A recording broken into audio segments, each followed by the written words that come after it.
Greetings.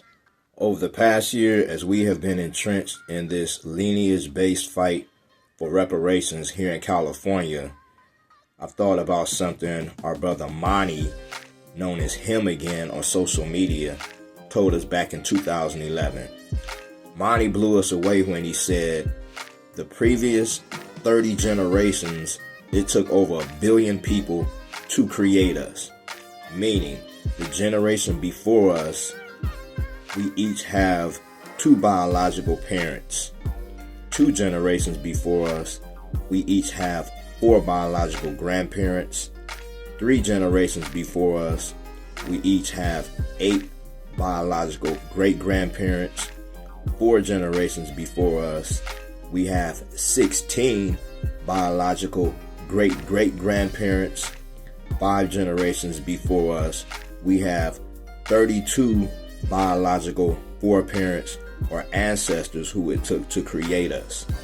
And when we go all the way back 30 generations, there were 1,073,741,824 biological foreparents or ancestors who it took to create us.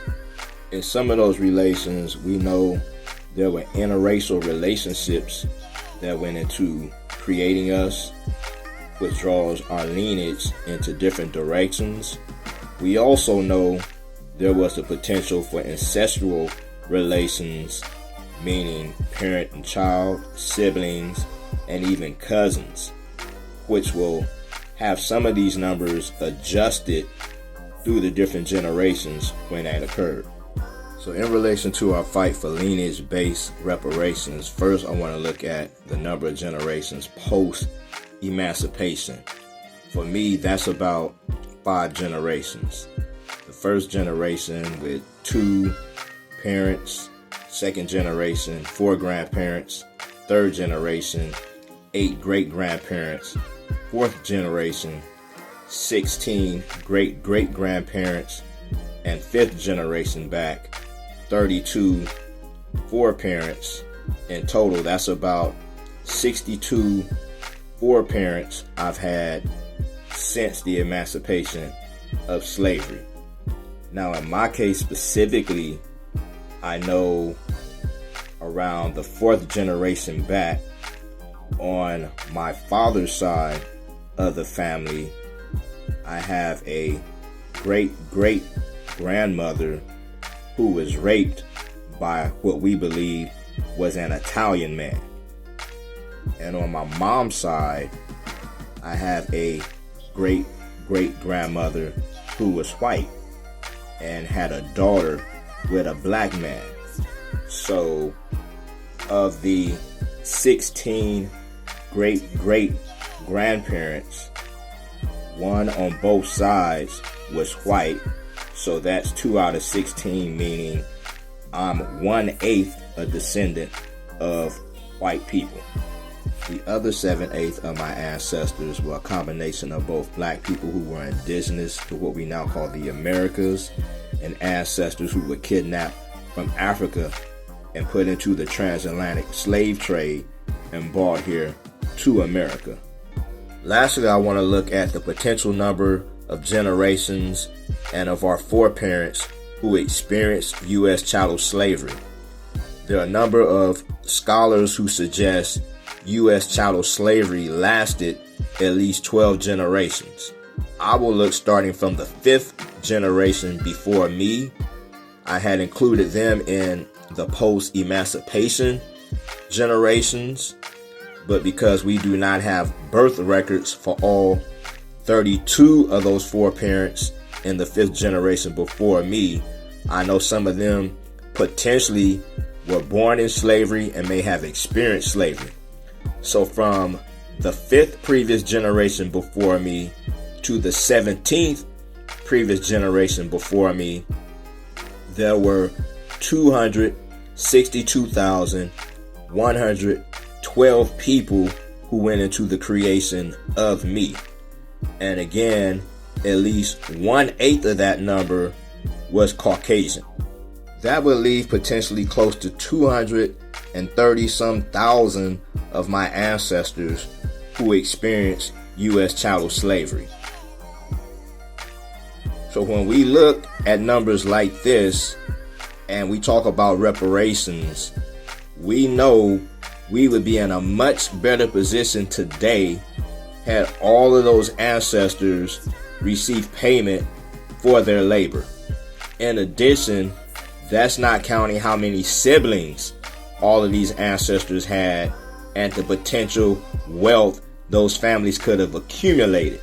So when we talk about reparations that are owed to us, it's much more than an apology. There has been study after study, way more thorough than what I just presented. So we don't need any more studies. Cut the check.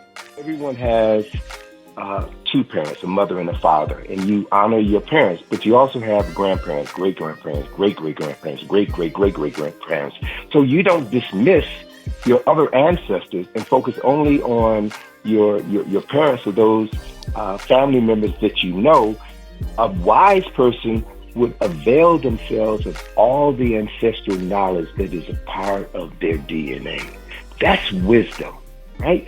And so let me just share a couple of other things with your listeners that would encourage them to want to know more about their African selves. At the Smithsonian Museum of Natural History in Washington, D.C., where I live, there's an exhibit in the David Koch Hall of Human Origins. And I'm going to give you a couple of takeaways from that exhibit. It says 200,000 years ago, Africans were the only human beings on the planet. Now, this exhibition is a bit dated, and this number has been revised, and it's now 300,000 years ago. Africans were the only Homo sapiens sapiens on the planet. It goes on to say that 65,000 years ago, Africans in East Africa, Northeast Africa, walked out of Africa into Asia and populated Asia.